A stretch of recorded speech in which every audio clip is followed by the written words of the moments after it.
John Summers is the motoring historian. He was a company car thrashing technology sales rep that turned into a fairly inept sports bike rider. Hailing from California, he collects cars and bikes built with plenty of cheap and fast, and not much reliable. On his show, he gets together with various co hosts to talk about new and old cars, driving, motorbikes, motor racing, and motoring travel.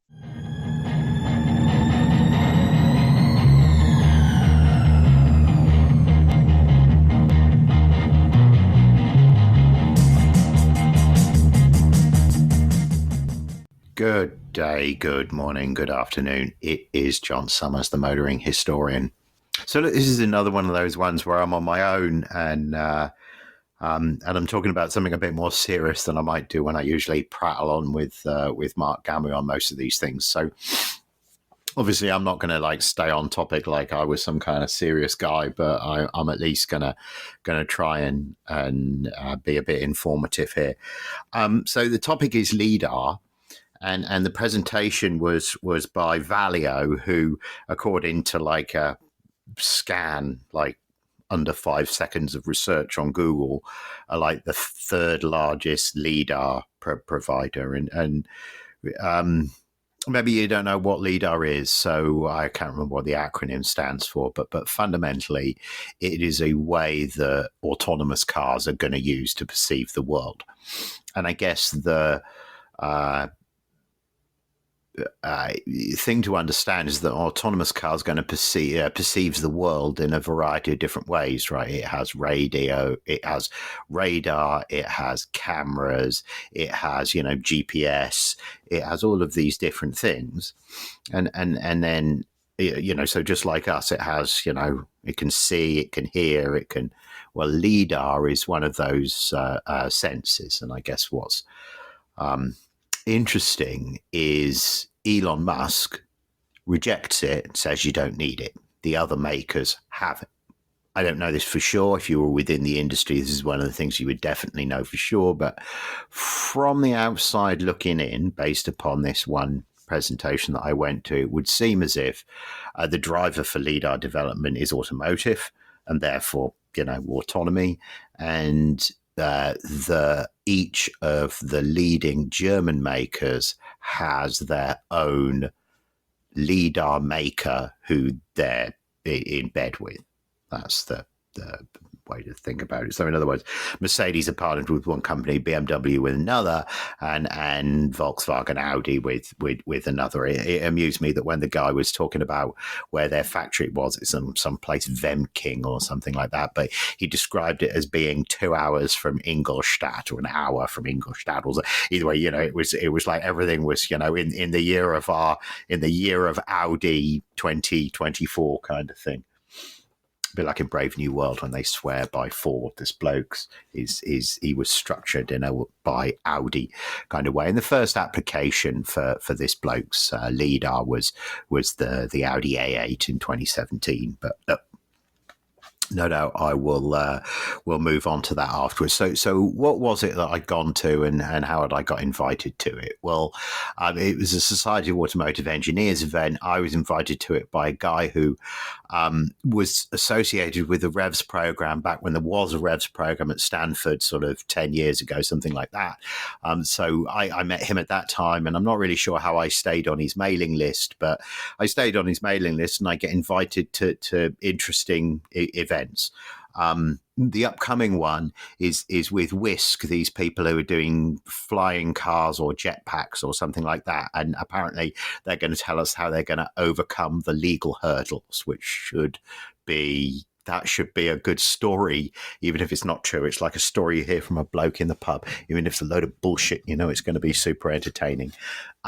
Or maybe it's not going to be super entertaining, but I think in the past, these things when I've been to, they have been. And this Lidar event, see, look, I've digressed. I tried to be you people that signed up to this thinking I'm going to get some really good information on Lidar, are thinking, who's this prattling bloody idiot? I'm sorry, Tristram Shandy. wiki up the book Tristram Shandy, and then you'll understand the style of my pod if you're not familiar with it. Look, so this hapless bloke who presented to us was this chap Raphael Fours. I say hapless, actually. He was very skilled. I dare say he was Italian or Spanish. He had a very he's one of those people who just knew what clothes to wear to make him look good kind of thing. And he had a really nice way of deflecting the kind of question that he must have had a million times before about price. So when they said to him, where he was crowing on about how clever the technology was, and people were like, that must be bloody expensive, he responded by saying, well, it was all about value. But he had some like little laugh and joke before he made the value play. So he was there with a couple of his people, one of whom had a twirly moustache and only intervened when the conversation needed to go 3 levels deep on the engineering, and the engineering and the science at that point boggled my mind. The particular detail that he needed to help us with was how he was describing how the latest technology was able to pick up a single photon of light, which boggled my mind. Anyway, whatever, right? So I'm involved in it through Stanford. It was in Palo Alto. It was some little like research house thing. I'll maybe include a photo, whatever. I arrived. I guess I was in Palo Alto a bit early, so I sat in a bar for a bit, and that really, only for a single bit, I just hasten to add, but that really put me in a relaxed frame of mind to learn about some new technology, but learn about it in this unique perspective as a sort of contemporary historian that I try and have. It's I think it was William Gibson, the writer, who said, the future is now. It's all around us. You just have to look carefully for it. It's just, it's not reached everywhere yet. And, I definitely feel that that's true of people and ideas and things that I've bumped up against in Stanford in the past. And that's why I float around the environment now. And that's why when they invite you to a presentation called Evolution of the First Automotive Grade of Lidar, you think to yourself, well, all right, this is a little bit like, country houses of the late 19th century, or Roman emperors of the early 200s, isn't it? It's that kind of has that kind of feel about it. So I'd have said when I rocked up, I was one of the first to rock up, and there were only about half a dozen people there, but there were probably about 20 or 30 people there by the end of it.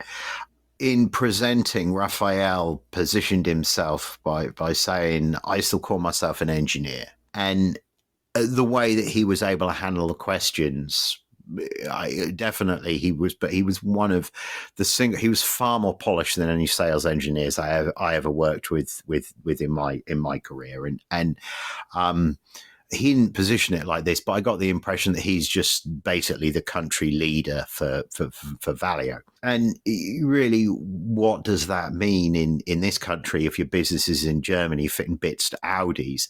Well, it's people, isn't it? And all of the car makers have people in Silicon Valley in order to sort of mingle and meet people. And just so when we happened to be in line for the pissoir, he and I struck up. We struck up a conversation, and his interest in you is what brings you here. So what brings me here? That contemporary history piece we just talked about. So so the first application was the Audi A8, and maybe this is the early stat before I go deep, as it were. That early first gen could pick up 44,000 points of data every second.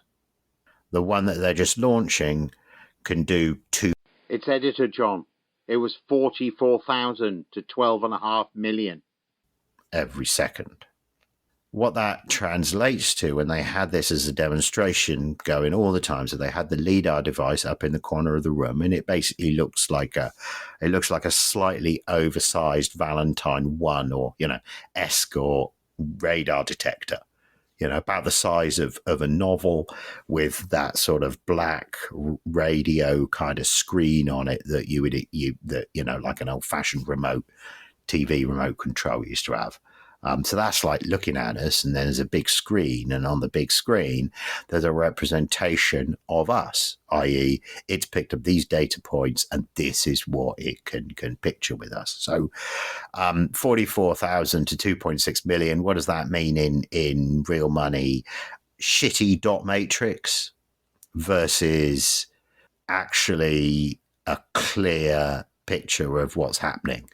I'd say like 480p resolution. That's what you would. So it looks like film, just not very good resolution.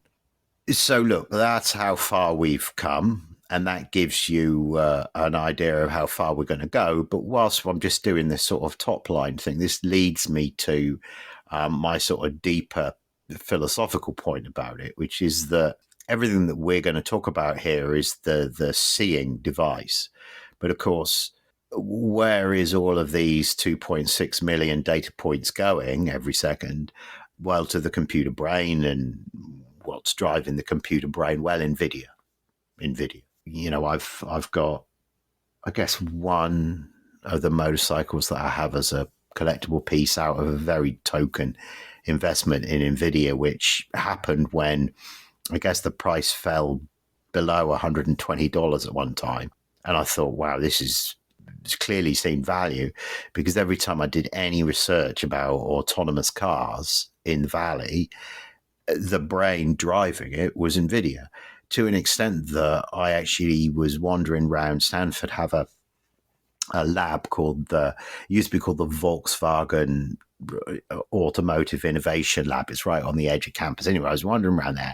I had a presentation. I was wandering around there, and I got talking to one of the engineers there. I can't remember if it was an official presentation, and we were talking about how they were doing.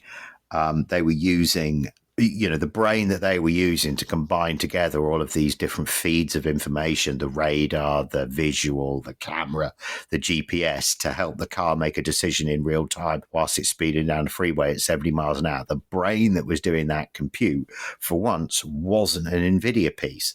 And I asked why, and they were like, because AMD have lobbed a ton of cash our way. I can't remember if it was AMD. I may have spoken out of turn then. I can't remember if he named the chip maker. I may have just said AMD because I don't know chip makers or that field particularly well. But anyway, look, I'm digressing down a rat hole. The point is that the center of this is the computing power, which helps the car make decisions. That's really what's going to deliver autonomy. What this presentation showed me was that once upon a time, we could only sense not very good, dot matrix printer. Now we can sense pretty good. So the technology, now, whether or not, just because I can see it, just because you, me, and the dog can see a picture, does that mean the computers are really able to make decisions that mean that autonomy can come? I don't really know. And when people in the audience tried to ask questions about that, the bloke's attitude was kind of like, I'm just designing the football boot. And so you might remember in the presentation we had about hydrogen trucks, and this presentation sort of sits, or this pod sits with the hydrogen trucks one, really, as a sort of new technology kind of thing. I developed this rather silly metaphor about David Beckham's football boot. I guess I should say Messi now, shouldn't I? Because I'm not. But, it's a silly metaphor because I don't understand football properly. But the point is that, to me, the skill is the player. Pele, Messi, bloody Matt Letizia. Good Lord, where did I pull that name from? But, it's the player, not whether he's wearing an Adidas boot or a new boot or a old boot or a green boot or one with a stripe or whatever. All of those things, they make a difference, but that's just the visual thing that you see, and that's just the part that connects with the ball before it sails in a beautiful curve into the goal. The player, the leg, that's the important bit. The foot inside, it's the person that's important. So this is the metaphor that I'm developing for saying that I feel like this Lidar device was nothing but David Beckham's football boot. I feel like these hydrogen trucks, similarly, they're the football boot, Even the hydrogen station is the football boot, because the real shtick is delivering the hydrogen cleanly to the station. So just as a historian, you always want to look below the hood a little bit, look under the hood a little bit, because, that's our value add, isn't it? Because the scientists, they're the ones that are obsessed with the details, and Lord knows we need them to if these technologies are going to work. But they struggle with, generally speaking, they're pretty obsessive about their branch, let alone the tree, let alone the rest of the forest, and they need us to see the forest. So look, aren't I full of silly metaphors today? Metaphors, John, come on, speak with the proper turn of phrase where you've got the flat London vowels. There was a slideshow. I might add some of them. There were sort of top trump slides that, showed whether or not the thing could, I guess the old ones could only see 160 meters and these ones can see 200 meters usually and 300 meters most of the time or something. I mean, all of it's a moot point, isn't it? Right. The other thing that we spent a time talking about was like the angle of, I don't know, right, some engineering term, but basically imagine there's a tire lying on the road. Can the car see it? Obviously, the old ones couldn't. The new ones, they can they could see a fucking ant crossing the road kind of thing. That's the sort of... No, nobody asks the thing. Everyone's like, I'm like, yeah, 30 miles an hour. Yeah, 70. But it's the German makers, so they will have asked the question. Well, can it do 150? Which is obviously their design parameter, isn't it? But we know they govern the car to 155, right? So 150 would seem to be the measure. So clearly the technology, what I'm saying is you're not going to find that if you drive 120 miles an hour, you outrun the Lidar in the way that I outran my lights in the Mustang in Death Valley and crashed off the road that time, which I mentioned in another pod recently. Yeah, no, not like that, right? The device is going to be properly developed, and that was that technology moving from early stage to being, well, at one point I wrote down ruggedized, because that's what, when I used to sell tech products, that's what we used to tell people who were doing construction. You'd put like the PC would be like covered in rubber, so it wasn't like, or so it could be dropped and so on, like our phone cases are now. It's there's a lot of NVH I wrote down. You heard me turning my page over there, didn't you? There's a lot of NVH, and old Raphael, is the amusing way he framed it was he said that we have 15 years of experience building these things, so we know many ways to break a Lidar. I think he was Italian, wasn't it? That was a very Italian way of expressing himself. So look, for 15 years doing it, 700 patents, 600 engineers working on it, 220,000 Lidars on the road at the moment. There's some raw light. Valeo is unique in that they have a full stack proposition. Again, that wasn't his phrase, but that was sort of what he was meaning. I think what the impression I got was that he was saying, the other guys, they might only do the burger or the buns. We do the burger and the buns as well. I got the impression there might need to be relish and ketchup and things like that as well. So what do I mean by that? I mean that there's hardware, software, and integration. I mean that what Valeo do is they have a technology which means that when you're driving down the street, they not only recognize that an object, they not only, have their however many data points going out, but at a certain point, they're able to say, this is a cyclist, this is a pickup truck, this is a cow, and therefore assign certain kinds of behavior to that kind of object. So that interpretation, that is useful for some of their customers and not for others. So, and this is one of the things that came out of it that I thought was quite interesting, is some OEMs have no talent in this area at all. Other OEMs are like, sell me the sensor. All I want is the sensor. All of the system engineering they're building in-house. Other guys aren't doing that. And I just thought that was interesting because I watched this video just recently that I'm going to link to. It's a YouTube video. I don't know how well researched it was. It just was interesting idea that I'd never encountered before. It was a company called Foxconn, who I'd never heard of before, but they make mobile phones. They're contracted makers of smartphones, other devices. Your odds are, you're probably listening to this pod on a device that these dudes built. The video, the YouTube that I watched about them made the point that they're moving into the automotive space.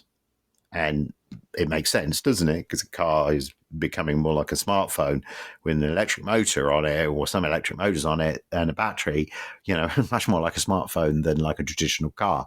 So the, century of manufacturing experience at the major car maker, century and a half approaching, some of them bloody Mercedes-Benz, that counts for nothing, right, in this world. And there were headwinds, according to the video, around Foxconn being able to, achieve the kind of dominance in the market that they have. But yeah, so I'm not really, I think I made my point there, didn't I? I'm not sure.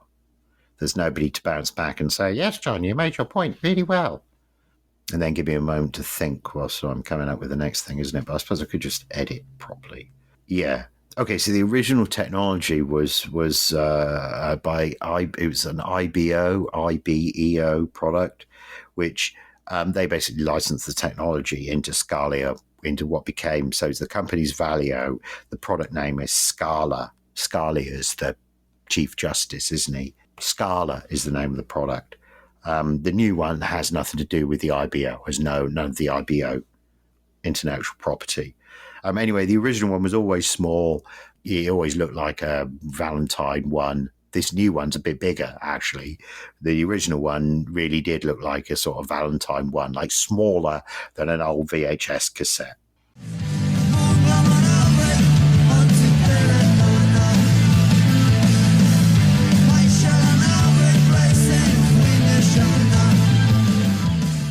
One interesting, this came out of a question. This is why it's so awesome to go to these events face to face, because some of the questions you're like, wow, I know more than that, because I was reading in Wikipedia when I was having a beer before I came here, which you're a bit like, wow. But then at the same time, you're like, oh, okay, even in this environment, Society of Automotive Engineers in Stanford, 30 people, boss man of the company in the country presenting to us, even in this environment, there's still people who fundamentally don't understand how Lidar works. So that gives me a feeling that my thoughts here are likely to be, I don't want to say, cutting edge or no, but on the edge of the zeitgeist, right? I would say perhaps, just based upon the questions that other people ask, right? But some of the questions people ask leave you feeling like, wow, you obviously work in the industry, and then it gives you insight into what the industry's like. The fellow with the talking about how the technology can pick up a single photon of light. This is another one of those that made me question that led to me jotting down here that at the moment, remember I said that each of the makers has their own like little partner manufacturer. Each of the car makers, each of the German car makers has their own little partner maker making this Lidar tech. The data outputs are not standardized. That means you can't take like the Valeo Scala sensor and make it talk to the BMW brain. It literally speaks a different language. The protocols are different. So the question was about standardization, because when standardization had come around some other like autonomous vehicle technology, that's when leaps and bounds had happened. And, our man said the only thing a bloke whose job it is to sell the technology said, which was, when standardization comes, that would be a cool thing. But, for the time being, we're living in this world where some of us are speaking French and some of us are speaking German and some of us speaking Italian. And obviously there's a bun fight going on, right? Obviously there's a war. Anyway, right, they started developing it in 2010. It came to market in 2017. Only they and Velodyne were in the market at that time. Velodyne has since been bought by somebody else. And I mean, whatever with the cute corporate thing. I mean, who cares? Well, maybe you care. I don't know if you're some serious person Probably if you were some serious person hoping to claim useful information from me, you'd have dropped out by now. You probably thought you came to the wrong place when you got stupid heavy metal. Anyway, the device lasts 8,000 hours or 15 years. That's how long the device is made to last. So he just told you the built-in obsolescence of your new Audi right there, 15 years, in line with the corporation's requirements. The device is going to last 8,000 hours and 15 years. And I tell you what, if this bloke was engineering, you can bet this bloody thing is going to fail. You know, when it's 15 and a half years old, I was impressed by him as an individual. So they had one slide that was a sort of like, what's the box? What's inside the box kind of thing. And then they even passed the bits round.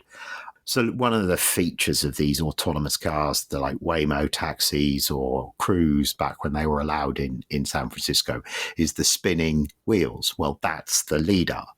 And what it is Lidar's laser, and the spinning mirror throws the laser all around to do the 360. So if it's one on the roof, it's a single Lidar system. When you see one Lidar on every corner, it means the car might have 5 Lidar systems just to perceive the area immediately around it. The other thing is the way that he explained it and the way that I understood it from reading on Wikipedia is slightly different.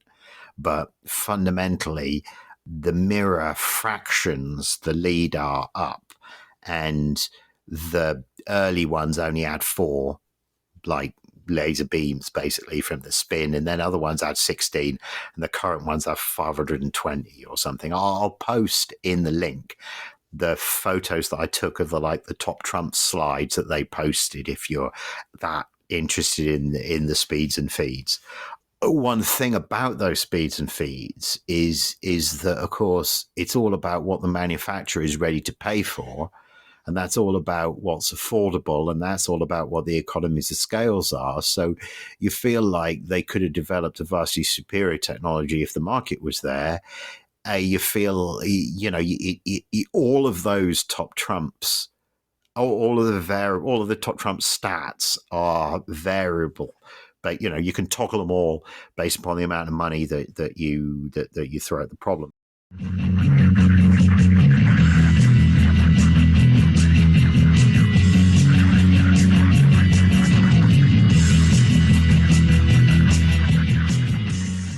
Oh, this was interesting.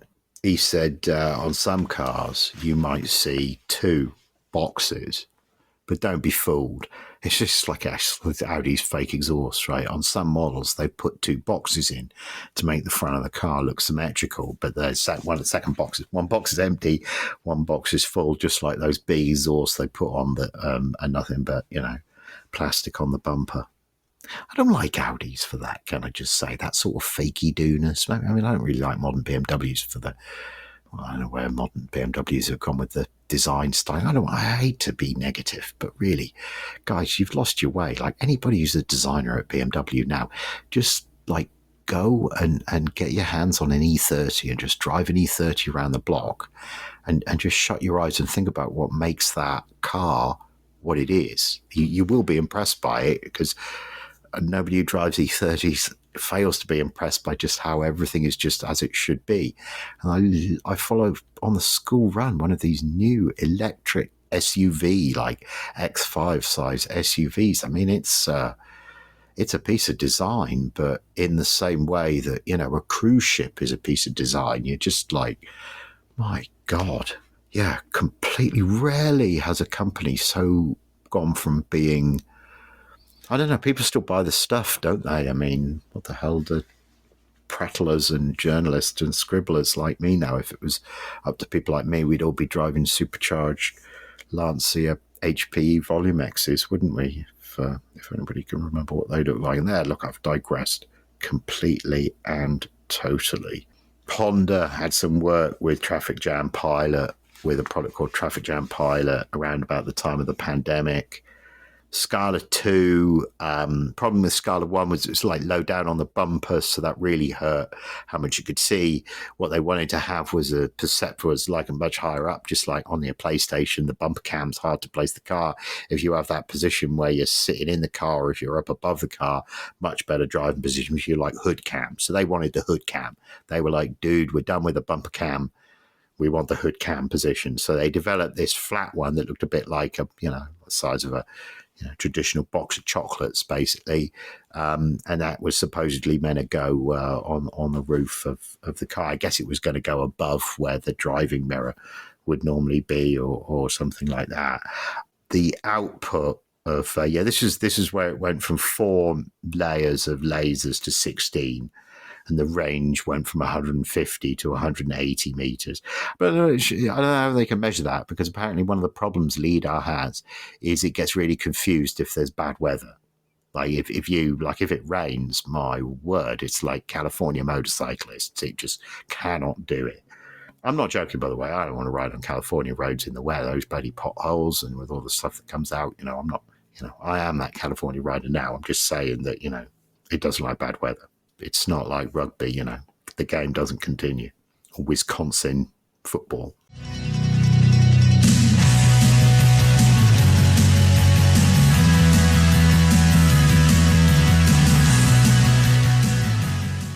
It could detect lanes. Scala 2 could detect lanes as well. So the things that he looks to toggle, this is these 3 levers that I was looking to toggle: packaging, performance, and price. Interesting that packaging comes first, right? So that means not just the form factor of the device, but the output of the device, and that bolt on that they have where they don't just send the dots out the back. They're like, oh, these bunch of dots, that's probably a bike, and those bunch of dots, that's probably a tire. It gives some aid. It gives the brain some, the other systems some aid in interpreting what it's looking at.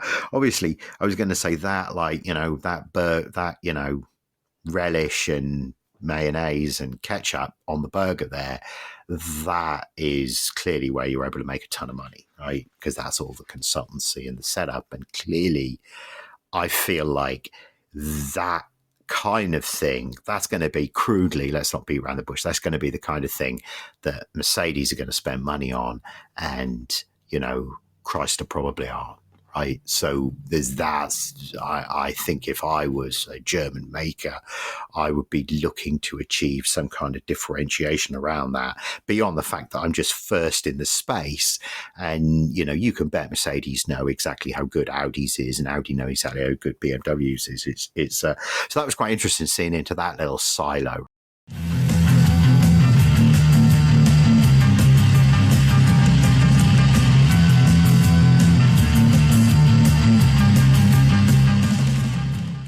Valeo, there in Scala 2, had a wash wipe setup that looked exactly like the wash wipe on mine and Mark Gammy's Ford Sierra 2-litre Ghia. They looked exactly like that, like squared water and did a wipe. But that, as I said to you, the bad weather can really mess it up. And if there's if there's a fly in front of it, that's a huge blind spot. That is, and if you think about that fly could cause the car to make a completely terrible decision. Yeah, so I don't need to drill into that. So when it's icy, there's a heater as well. The other thing that they developed was what I wrote down here was, it's too fucked for me to work kind of functionality, which is, in other words, when that bug's on there, if it does the wash wipe and the bug's still there, maybe it's not a bug, maybe it's taken a stone, maybe that's why it can't see, because the lens has got a big bash in it now. It's now able to say, hold up its hands and say, yeah, my leg's broken, I can't work anymore. Previously, I don't know what the old one used to do, but we all know how computers work. So, clearly for him to make, so that wraparound for customers, that makes their product They like to toggle packaging, performance, and price. Those were the three things he said they liked the manufacturers, the OEMs, like to toggle around on. And what I jotted down here was, of course, because of Valeo's background, I bet you the wash wipe on the Peugeot 604 of the 1980s was made by Valeo. They're a bit like AC Delco or Motorcraft or Lucas, aren't they? They're one of those players that have been around for ages. So anyway, so it's way better in the inclement weather, and it's just more of a baked technology, right? That's that Scala 2. So that came along in 2022 for Mercedes and for Kia.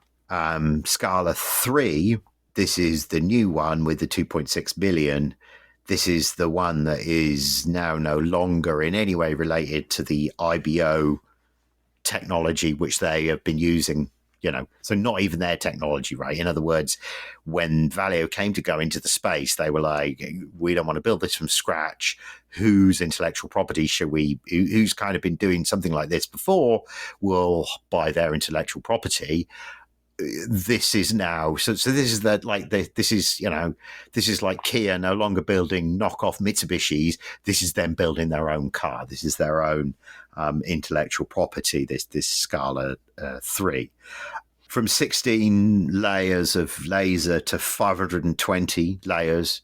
This SPAD technology. The P of the SPAD is this photon pickup. I missed exactly what the engineer was saying, but believe me, that was a rabbit hole that was just completely, beyond my scope. Because what you're talking about is fractions of lasers being able to pick up, bounce back and pick up data points. It's really, So as if Scala 2 could do lanes, Scala 3 can see potholes. In terms of a practical application. The question, there is a question, this illustrates where the debate is at the moment, because you might be listening to this like 25 years in the future when the technology works really well. This illustrates, even at Stanford, even in the Society of Automotive Engineers, somebody asked whether or not it had the ability, if it could pick up a tire line in the road, could it pick up a lane marking? And the guy went, well, maybe it could, maybe it couldn't, but it would pick up the lane marking based upon its reflectiveness by using one of its other systems. And my first thought was, well, that's bloody obvious. What a stupid question. And then I thought, actually, no, unless you're in the world of thinking about how autonomous cars are perceiving the world, and you're aware that they have multiple sources, which maybe most people aren't, maybe that wasn't such a silly question after all. But it does, it just illustrates the gap in terms of a perception of where the technology is and what it can do and how it works. So Stellantis and, quote, a leading robo-taxi company are going to be introducing it in Q2 of 2025, and an Asian maker in Q4 of 2025. Who could the leading robo-taxi company be if not Waymo? I just want to say.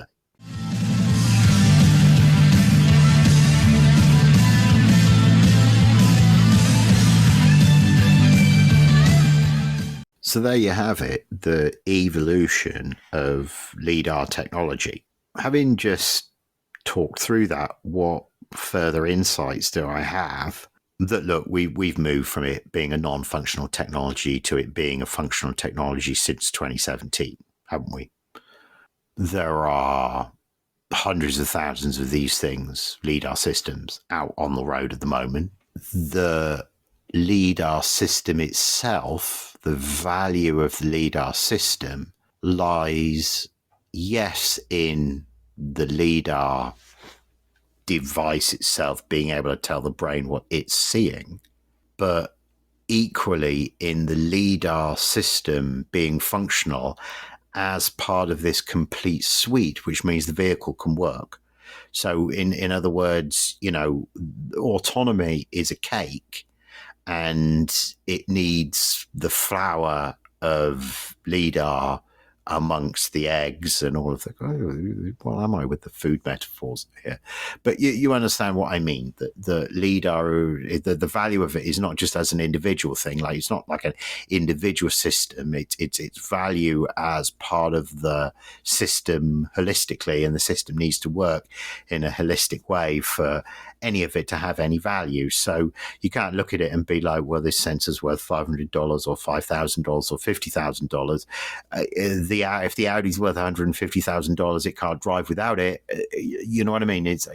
That's what we're talking about with it. I had my glimpse into the future and went home and made arrangements to buy a 1986 Suzuki GSXR 750, a bike which, when I then subsequently went to pick it up, not only terrified me, but proved so reluctant to go into gear that it took me 10 or 15 minutes fiddling around in the garage here to be confident that I could actually be able to even faintly operate the machine, let alone ride it to anywhere near its potential. So look, there I just did this pivot from the sublime to the ridiculous, or maybe from the ridiculous to the sublime. I'm not quite sure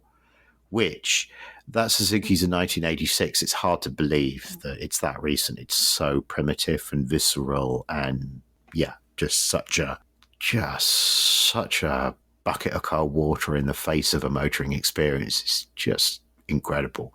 This autonomous world we're shifting into, that was 1985. This is give or take 2025. What, 60 years difference? So that would take us to 2085. I think we can see by 2085, we can say that these systems, by that point, by the middle of the century, these systems are going to be nailed down, aren't they? And if the systems are nailed down for ground transportation, and if we're able to utilize things like AI to move us properly, I think those visions of flying cars moving us around, I think those are something which will come certainly before the turn of the next century.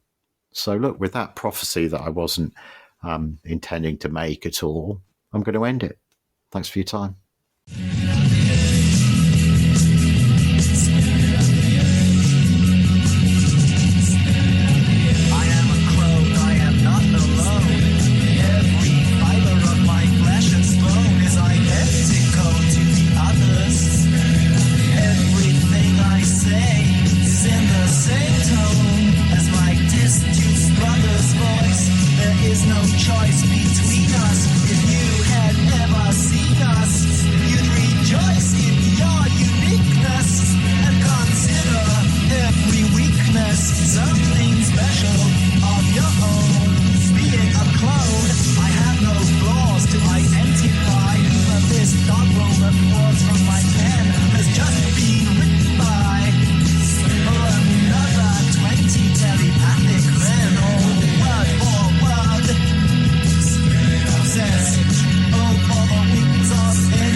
This episode has been brought to you by Grand Touring Motorsports as part of our Motoring Podcast Network. For more episodes like this, tune in each week for more exciting and educational content from organizations like the Exotic Car Marketplace, the Motoring Historian, Break Fix, and many others. If you'd like to support Grand Touring Motorsports and the Motoring Podcast Network, sign up for one of our many sponsorship tiers at www.patreon.com/GT Motorsports. Please note that the content, opinions, and materials presented and expressed in this episode are those of its creator, and this episode has been published with their consent. If you have any inquiries about this program, please contact the creators of this episode via email or social media as mentioned in the episode.